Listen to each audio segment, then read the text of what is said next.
नमस्कार मंडळी, ठरलं तर मग या मालिकेच्या पुढील भागामध्ये आपण पाहणार आहोत सायली आणि अर्जुन हे घरी निघालेले असतात आणि ते कुसुमताईला म्हणतात की कुसुमताई तू आता इथे थांब, मी तुझ्यासाठी डबा घेऊन येते आणि काही गरज पडलीस तर तू मला फोन कर.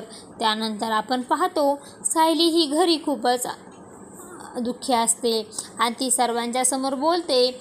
आता तर मधुभाऊंना त्यांचे घर मिळाले होते. एवढ्या मोठ्या घरामध्ये राहणारे मधुभाऊ हे आता एका रूममध्ये राहत असतील. त्यांना एक एक क्षण हा एका दिवसासारखा वाटत असेल. त्यावेळेत प्रताप बोलतो, सायली तू काहीही काळजी करू नको.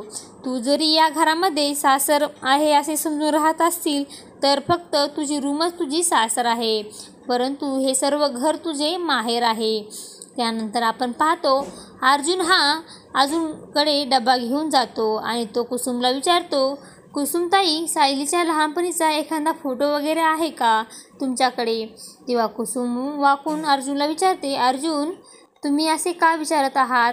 तेव्हा अर्जुन हा काहीच न बोलता तिथून जाऊ लागतो. तेव्हा कुसुम त्याला थांबवते आणि पुन्हा प्रश्न विचारते, अर्जुन सर आतापर्यंत तुम्हाला कधीच विचारला नाही, पण माझ्या मनामध्ये धडकी भरू नका, कारण सांगा. त्यावेळेस अर्जुन बोलतो, मला असे समजले आहे की सायलीचे आईबाबा हे जिवंत आहेत. आणि तेव्हा कुसुमला देखील खूप मोठा धक्का बसतो. आता पुढे येणाऱ्या भागामध्ये अर्जुन हा सायलीला खऱ्या आईबाबांपर्यंत पोहोचवणार का हे पाहणे अतिशय रंजक ठरणार आहे.